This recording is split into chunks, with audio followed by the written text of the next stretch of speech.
All right. Hello, my friends. Welcome to another episode of Punked Out Podcast.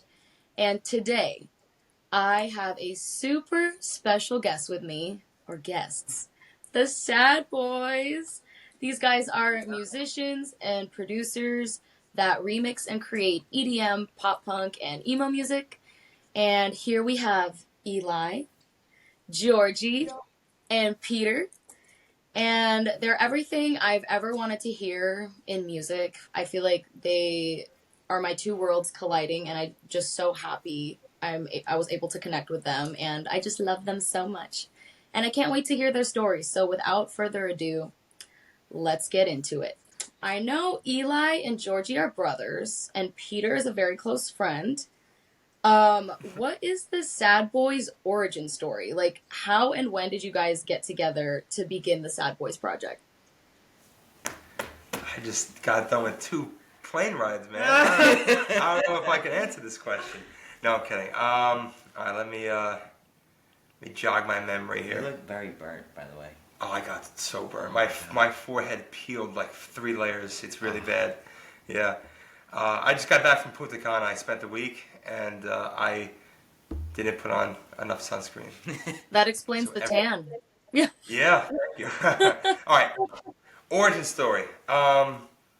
So Elias and I are actually the same age. We went to school together, and we've been friends since pre-K. We were friends. So we've been together for a long time, and we've always done music together in school, and that kind of translated to what we do now.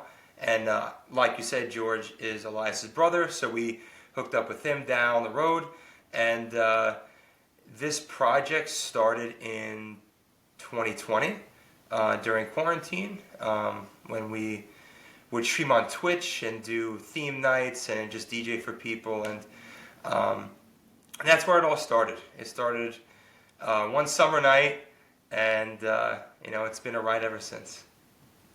Wow. So this was during like COVID times, right? Yeah. Yeah. Wow. Do you think like having all that indoor time kind of sparked you guys like we need to create something because I feel like you guys are so naturally creative. Yeah, I mean, I don't think if COVID wasn't a thing and we weren't restricted to going out, I don't think Twitch would have been a thing because we had a lot of extra time on our hands to like experiment with certain things. So definitely grateful for those moments that we were able to spend together because we had to. But I think I would be with them anyway. But I think the forced um, staying inside and not being able to go out allowed us to kind of think of other ways to entertain people. And I think that was a huge help in the beginning.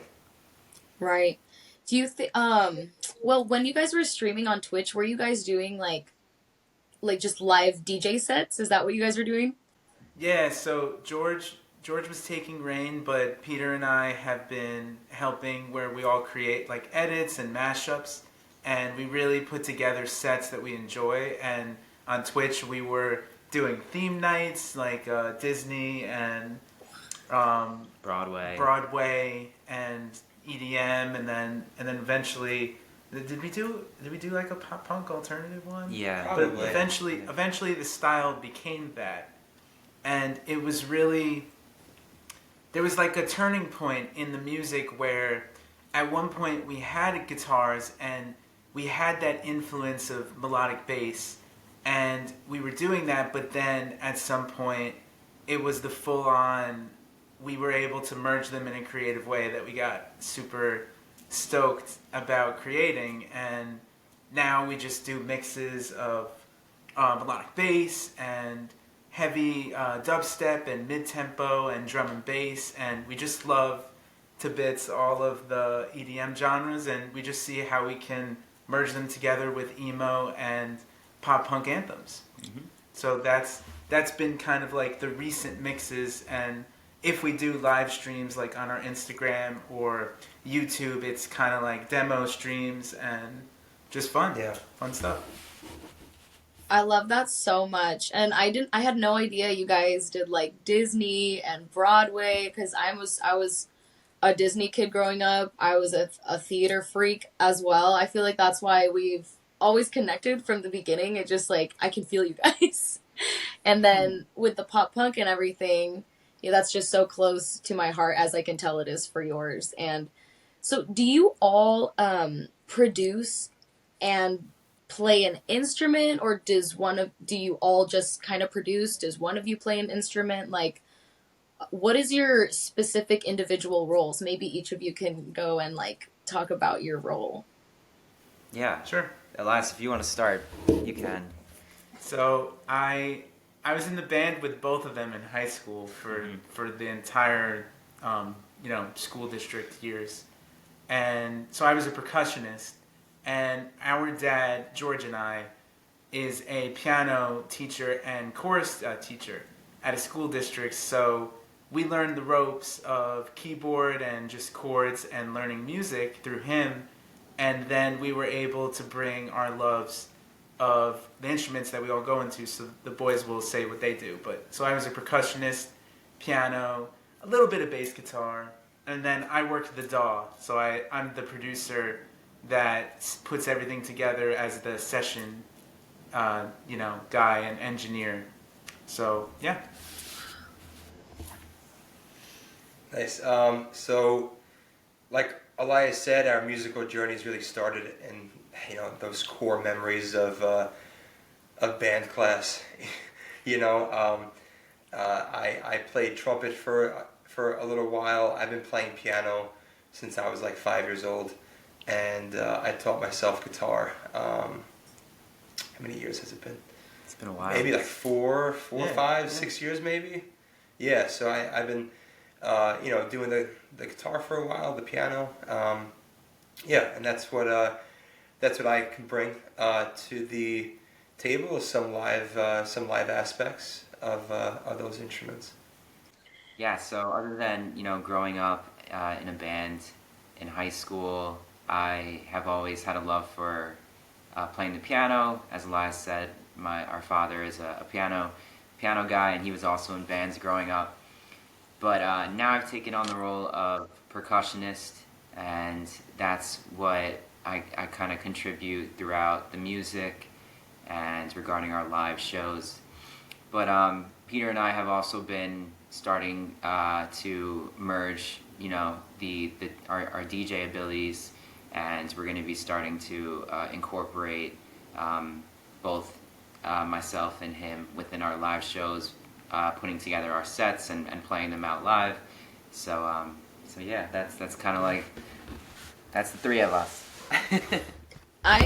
I'm just so amazed because the talent and the musicality, it just runs so deep. I had no idea, and I'm wondering, do you guys ever play these instruments live in your set? I think I saw Peter like shredding like on a video like during one of your sets before. Did I see that right? Yeah, I mean it depends on the venue. It's very odd. A lot of the venues around New York have what is it, like a sound restriction, Yeah. right? Yeah. So you can't play live instruments past midnight. But I can blast dubstep on a speaker and go crazy. So like those things restrict a lot of the opportunities to bring in the live instruments. But when we have the opportunity, we're all doing something live. Yeah, we've done. Should we hold the mic? Yeah, we Look a little professional. We've done a lot of different types of shows. We've done stripped back acoustic type shows where Peter's on acoustic guitar and Elias is on piano and I'm on a drum pad. And we've also done just straight DJ sets when we're playing with, big artists that inspire us every single day. And then other times when we kind of have more reign and we're able to put a show together ourselves, we're doing this hybrid band DJ performance, which is our favorite, and it makes us feel like we're back in high school again, playing all our instruments together and just being able to bring about something new within a DJ set. Wow, that is so awesome. Like in high school, when you guys talk about like being in band, was it just band class, or did you guys have an actual band together? We didn't have an actual band. We were just band geeks and did like marching band and stuff like that. Yes. Yeah, but yeah, like the band aspect like started a couple of years ago when we put our heads together and started on this pathway. But again, like we all had the background of playing together and playing in unison and being a team and doing that kind of stuff. So Right. You guys all had kind of like the musicality down, and like you have the same like technical training and all of that. So when it got to right. producing, I'm sure it was just kind of like magic, like when you guys got together to do that. Yeah, it was a long journey of just getting comfortable and developing a sound that was going to be true to what, SadBois represents, which is really that melodic. It's almost as if I've heard some of our fans describe it as the melodies from progressive house and EDM merged with pop punk esque, emo esque, rocktronic is what they're coining the term as. And it wasn't there right away, but it was gradually, slowly integrating as with every release, it was really getting more of like, how can we get those guitars in? How can we merge it with the melodics of the other EDM genres and then do it in a cohesive way where it feels right? And that took quite a long time. And, I would never change a thing though. Maybe like it's been like a decade of music, honestly, of just getting to the point where we were ready in 2020 to at least start. And the journey was start from, I guess, like 2012, Golden Age. Yeah. Golden Age of EDM and just progressive house, future bass, listening, and then taking all of that on our journey and finding a way to make it us. And then here we are in 2024, and we'll see where things go. But we're super stoked with the sound that we've developed and where we're taking it. So I wanted to know, with all that, since there's so much into play, there's so many genres, and I remember when I first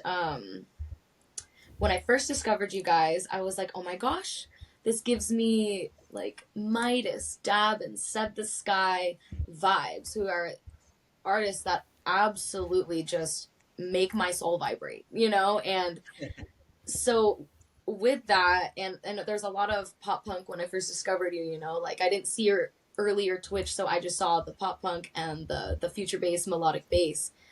Who were all of your main influences growing up and maybe now? Maybe each of you might have different ones, or if you all have the same influences.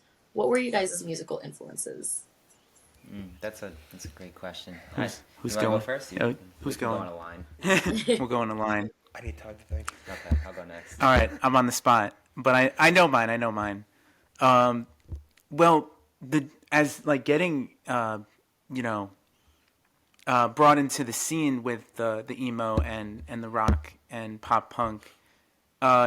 It's funny, but like it's truthful. Honestly, like I had played a lot of Rock Band and a lot of Guitar Hero, so that whole game kind of set me up to bring the influence eventually in the stuff that I was making. But what got me into the EDM side of it, because it wouldn't be, you can't have Rocktronic without the EDM part. Yeah. So the progressive house artists, honestly, I take a lot of influence in the pure melodic sound that is brought within the bass realm. So there were progressive house artists that I looked up to, melodic bass artists, and there are artists from 2012 too. I mean, there's a couple of progressive house. I would say Mancy. Yeah. I would say Mako when they were doing it back in the day. I would say Pierce Fulton. Pierce Fulton is a huge, of that melodic progressive house sound. And then merging that together with these bands that we all loved. I mean, I won't spoil what Peter and George listened to, but I was a huge Boys Like Girls fan. I loved the We the Kings, just that whole era of nostalgic pop punk, and how could we bring that all together? We found a way, but it wouldn't be without those artists, honestly. And then you have the top dogs and and the artists that we look up to, like Elenium and Set the Sky, that are pushing it further with us, and we're just so stoked to be along this journey with them.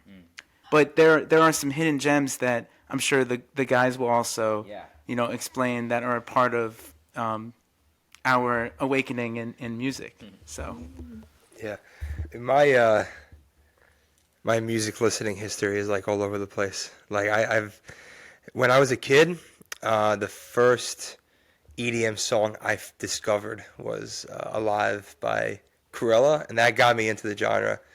That was the first song, and when I heard it, I was like, "Wow, this is really cool! Like, let's jump down this rabbit hole." But like, it's been all over the place. I listen to a lot of country and metal and things like that. But over time, those influences they've had an influence on how I play and the ideas that I have in my head, and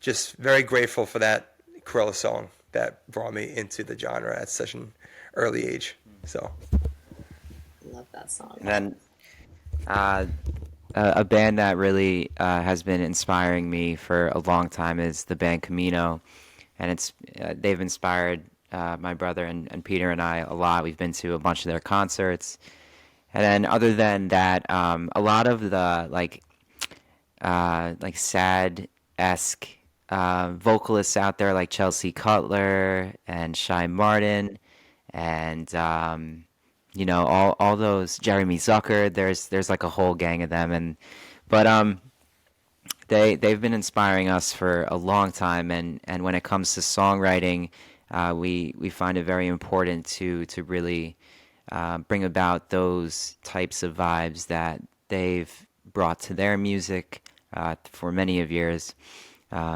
And regarding EDM artists that we look up to, Fairlane, we know him as Tyler.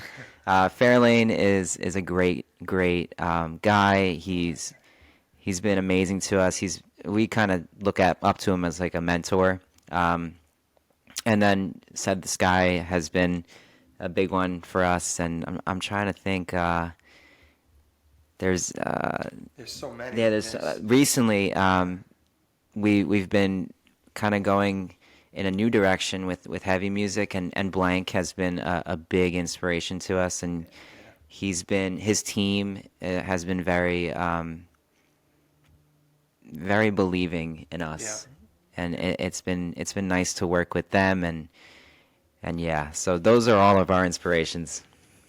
Wow. Oh my gosh, thank you for sharing. There's so much involved, I feel like, in all of your influences. Like, especially, there's even like metal influence, there's everything, and I feel like all of that comes together in your music, and it just shows. It really shows that what you're doing, what you're trying to do, is really translating, because like you said, you're trying to bridge the gap between EDM music and kind of just like popular music from other genres.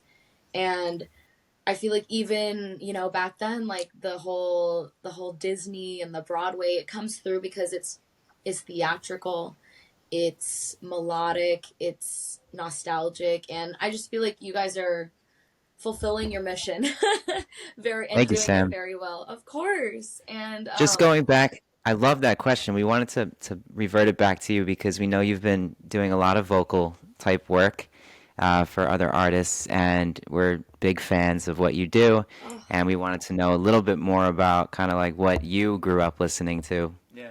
oh my gosh. Oh, I'm so honored.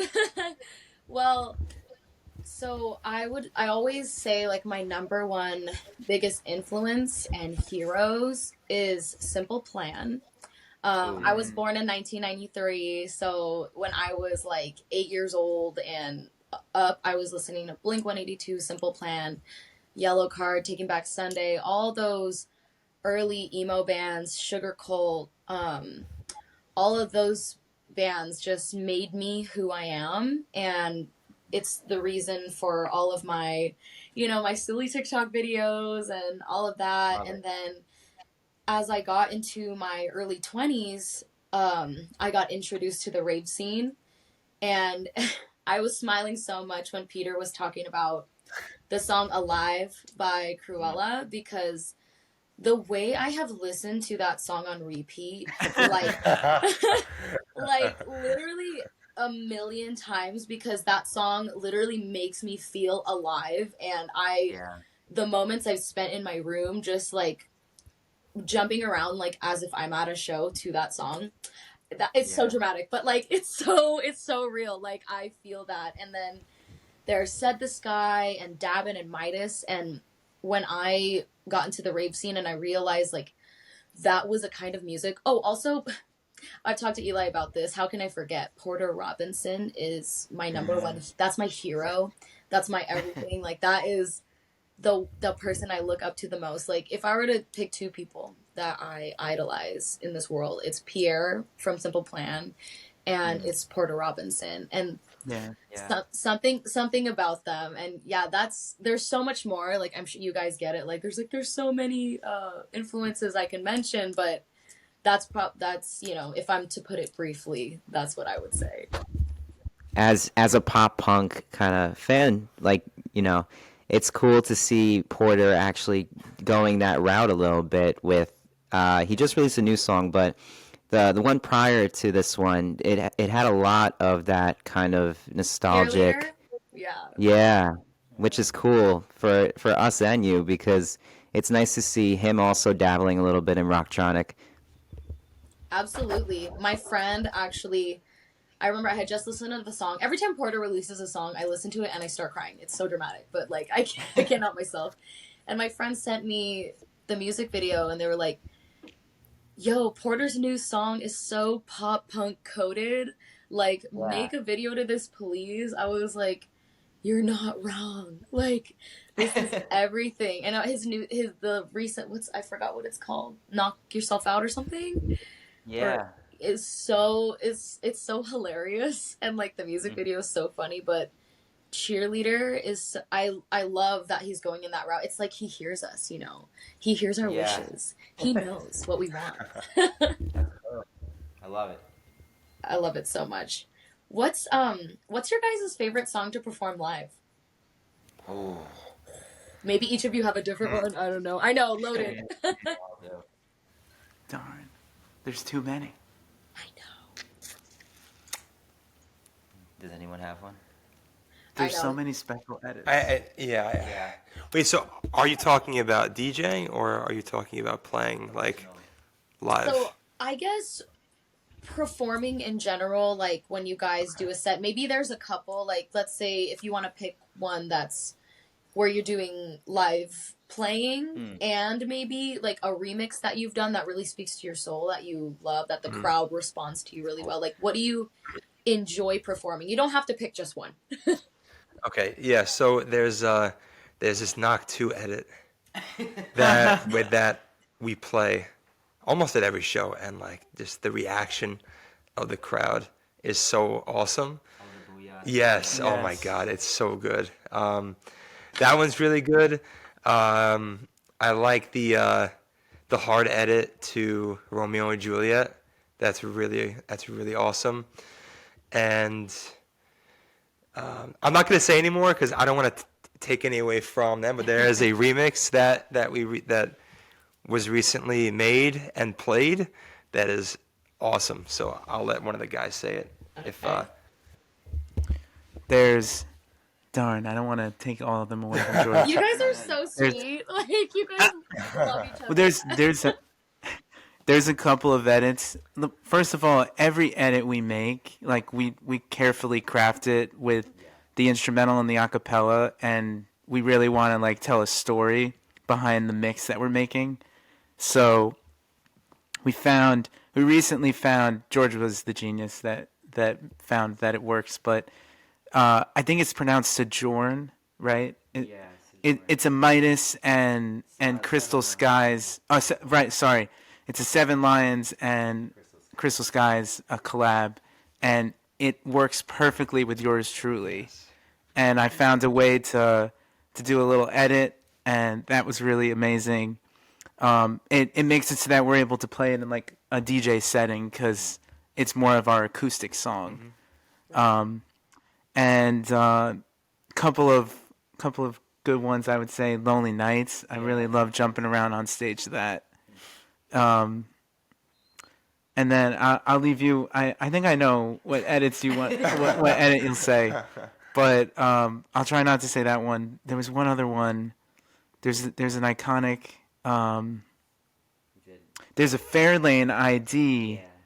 Were you gonna say that? No. Okay. There's a Fairlane ID that I don't know if it'll ever come out, but he paired it with Paramore and Green Day, and that's a cool edit. It's got like a melodic drop and a dubstep mid-tempo E drop. So that's a super cool one to play. Yeah. But yeah, I would say Lonely Nights and the Yours Truly edit are two that I really enjoy playing. And then for me, I think one of my favorites is we did a edit to Memories with Lil Used and For When You Can't Breathe, and we mixed it with Potions by SadBois, and that one's really fun. Yeah. I was like, I need to hear this. That one's really fun to play because it kind of catches people off guard, and then we throw back in Lil Used and For When You Can't Breathe towards the end, and it kind of like it really meshes really beautifully. But that one's fun to play, and then I think the one that I really like to play with the boys on our instruments is a track that's unreleased right now. It's called Say What You Mean, and we did it with a good friend of ours named Noah Cunane, and we've been sitting on it for a long time, and we debuted it at an online festival on our instruments, and you can just tell in the video that we were having the time of our life playing it, because it was like the only one that we rehearsed. It was the only one that we rehearsed. So like as we were playing it, it sounded beautiful, and like when Peter was playing the guitar to it, like it sounded really good, and it was so fun to play. But yeah, that's. Yeah, hold on. So, no, there was one more thing. Do you know, like, a lot of people say that, oh, like, I don't really like pop punk music, and, it's, you're too old for that. It's, we just played a show this past weekend in Washington, D.C., and I cannot tell you how many people were screaming the words to My Own Worst Enemy and screaming the words to Misery Business. Like, I don't think these people knew that they liked the music. It just woke something up in them. Like, they were screaming. This whole group of guys were in a circle, like, chanting and just going crazy. So, like, that kind of stuff, too, is so fun because the people don't realize that they like it because they kind of pushed it aside, but when they hear it, it's like just like the memories flood back and they just go crazy. Yeah. Going to live shows, it's so nice that we're a trio because when I'm DJing, I miss a lot of things that the boys catch. So when I'm doing the transition work and stuff like that, they're in the crowd, they're headbanging with people in the crowd, like. And when we finish a show, they'll tell me things that I didn't even see, and I'm like, oh, that really happened. But yeah, it's just been so much fun bridging EDM and pop punk throughout our live sets, throughout our music, and I just love it because it takes us back to our emo days and just the happiness. Yeah. And what you guys described, what Peter described about like a group of dudes like screaming the words to My Own Worst Enemy and Misery Business and stuff like that. I was wondering, do you know if emo night, like the official emo night, do they tour in your area? Have you guys been to one? too, right? Yes. Yeah, I think so, and that's like such a cool event too that that we would love to be a part of. Um, just because like I see the videos and like the vibes are so strong there, Yeah. and yeah, I think that would be so cool to throw down and just even just going to like see a show. I really want to go. I don't remember if they're gonna be back in our area anytime soon. I think they did a Taylor Acorn hosted one, but we sadly had a show the same Yes, weekend. yes. Oh. Yeah. We love her. Yeah. Oh, I do too. She's perfection. Yeah. Yeah. She's That- she's putting out great music. But yeah, we'll keep an eye out because that's an event that we would be honored to just be a part of. Yeah. Yeah. It's really beautiful. Like, I was just thinking about it, and I was talking with Johnny yesterday about emo nights and how there's something really, really special about, this millennial, like, I feel like we're probably around the same age, like, a group of us, like, thousands, and we're all screaming the words to songs and bands that may have been made fun of for listening to in the past. And I feel like it's almost like a super healing spiritual experience, and that's how I feel at emo nights. I just feel like my inner child is being healed, and I feel like you guys can totally relate with that when you guys are on stage and you hear the crowd screaming "Check Yes Juliet" back at you, and like that's the first remix I ever heard of you, and I was like, man, this is it. This is what's up. These guys need to be at emo night. Like, it's made Thank for you, I feel, and it'll happen. Thank you so much. It means the world. That was one of the first ever like full on rocktronic, and we got to do it with one of our good friends. Yeah, a bunch of our good friends. Yeah, Infects, Twin Lights, and Livingston. Yeah. The whole four crew. I think it's cool. I think it's cool what Emo Night are doing, and they recently they're also bridging the gap between the EDM world and the scene, and it's so cool that they announced SadBois Records, which is amazing because that's a platform that we're trying to release on, and they do a lot of great things with Insomniac. But yeah, I whatever we can do to get on a show like that, it would be a dream come true. So love what they're doing. They're currently working with We the Kings and the 408 Boys. Yeah. I think they're on tour together, and it's a emo night / SadBois thing. So great to see that, and it's just awesome. That's the type of stuff that we need in this little niche that we got going on. Yes. I actually went to it's called Grave Rave, I believe, and Did you? Yeah. Grave Rave, and I went to the one in LA. It was the first one ever, and it was a couple months ago, and it was SadBois and We the Kings and Nurko, and it was just, I left my body and I was like, what is happening? And I was thinking of you guys like the whole time. I was thinking of my SadBois. I was like, yeah, they're gonna be up there someday. And I had no idea they were working with 408. And speaking of 408, I wanted to just honorably mention the Backfired remix with them and Taylor Acorn, because that remix really, like, I leave my body with that one too. Like, that one was so amazing. That was a fun collab. That's like the really nice mid-tempo melodic dubstep rocktronic sound. Really integral, and we're super proud of that one, and we'll always be thankful to have connected with Taylor, even just for that little remix. Yeah. Did we work with 408 on something new before Backfired? Or? Yeah, you know what it is? Yeah. George is right. We had our collab with the boys done before the remix, but the remix ended up coming out slightly before our song together. Yes, yeah. So we were so thankful. We banged out the remix with Vendetta, and then we had something new come out, and and we self-released it, and it just did so wonderfully. Yeah, It's like our top three tracks of all time. Is that Yeah, shout out to the 408 Boys. Wait, so that one is with the 408 Boys. Like, that's you, 408 Boys collab. I felt something. I felt something new. Okay, yes. That's it. Yeah. Yeah. We had a fun time with that one. It was originally gonna be it was originally a different song. Yeah.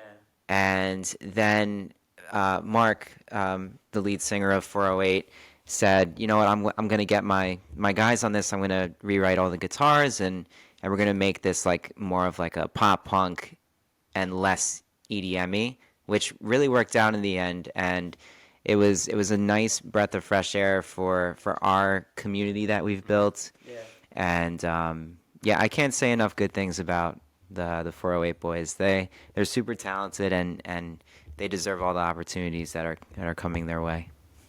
I agree. It's like huge shout out to them. Like there's not a day that goes by that I don't bump their music in my car. Like there's not a day that goes by. Like they deserve all the success that's coming to them. So shout out 408.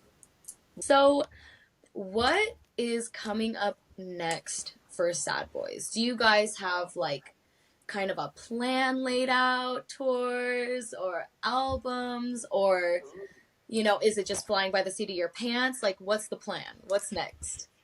We are the men with the plan. That's we have a plan ready to go, and it's very, very exciting what's coming down the hatch. I'll just go into my Spotify for Artists app. I won't say any names. I'll just How many new things we got? let me see. Man? Oh my! Oh, all right. Listen. We got something coming out May 3rd. All right. Oh, you listen off Next the dates. Friday, and then maybe something a couple weeks later. I don't know. We'll, Oh my we'll god! see. No spoilers. Peter likes joking around. But yes, we have an EP coming out. It's our, what is it, our senior at this point? Yeah, Senior EP, sophomore EP, I don't know. Whatever it is, it's coming out. I never actually thought about what level EP it is. Yeah. Yeah. There's levels. Yeah, there is levels, which Really? is crazy. Oh, I had no idea. So yeah, we have an EP dropping. They're all singles, but then they'll be connected together in an EP. Next Life was the first one on the EP, which we just released. And this next one is with our good friend Undi, who we're so fond of. She did Yours Truly with us, and it's a very emotional piece of music that is dear to us. And we have so much. We have a Fairlane collaboration. We have a Mazer collaboration with I can't say it. Can I say it? Like who we're briefly in talks with? You can. Okay. We're like. I don't even know who it is. Okay. I think it's okay. Yeah. If Ryan is watching this, Ryan's our manager. Sorry. Don't kill us. And if you need me to edit this out, like it's fine. Yeah. Yeah. Okay. I just we follow up with me. Follow up with me. And Yeah. Tell me if I need to Absolutely. edit out. Okay. So with our track with Mazer, we are in talks with.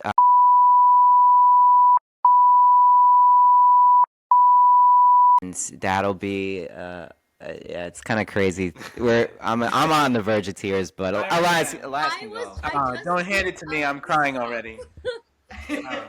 Yeah, this was one. We started this track together back in. It had to be 23, right? Yeah.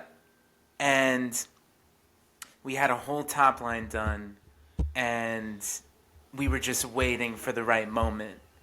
And then recently they put out on Instagram that they were looking to do features and that you could send your music through an email.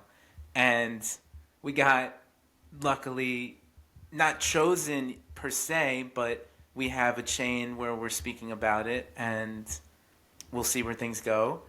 But it's looking like we will bring something to the table and work on it all together. And we love the instrumental because we love Mazer and what he's doing with his pop punk drum and bass.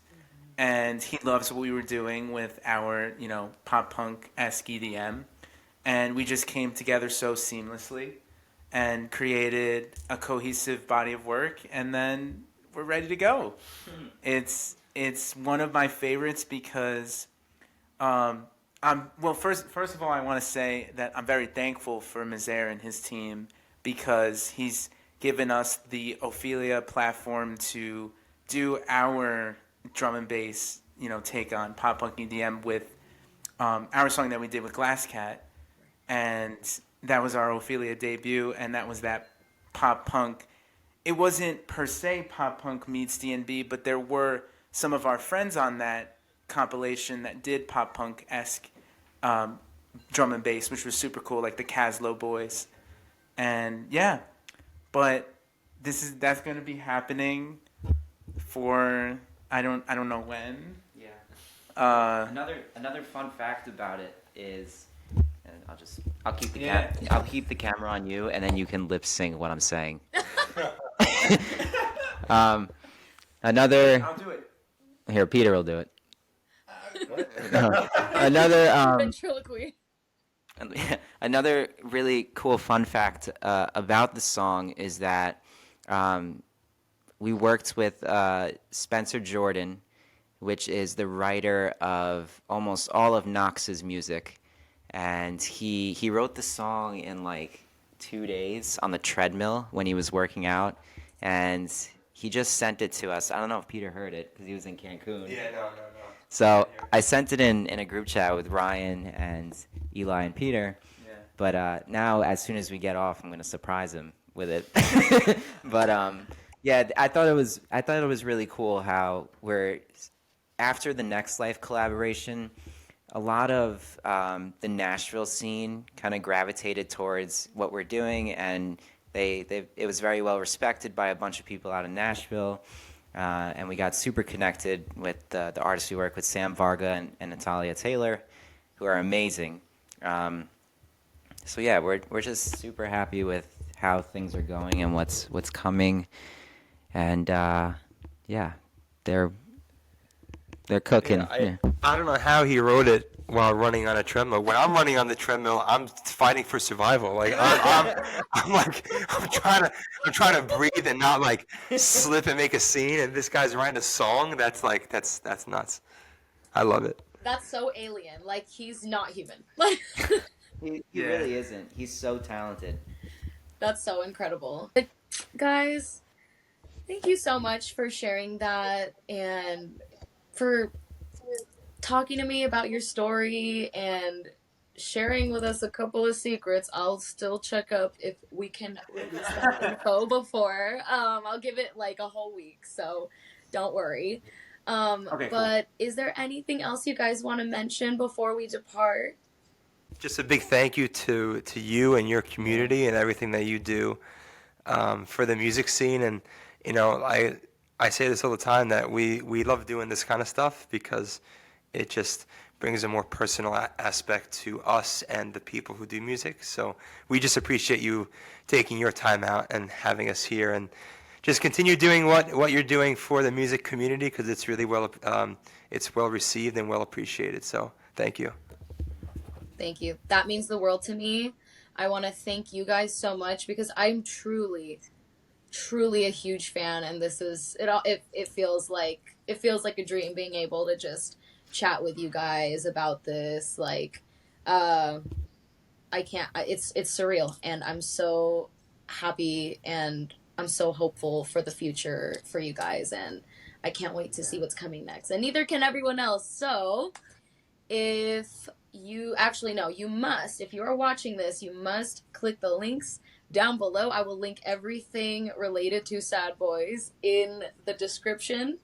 And thank you so much for joining me in the SadBois for this episode. And we will catch you next time. Thank you. Thank you, boys, so much. I love you. Love you. Bye. Love you too. Bye.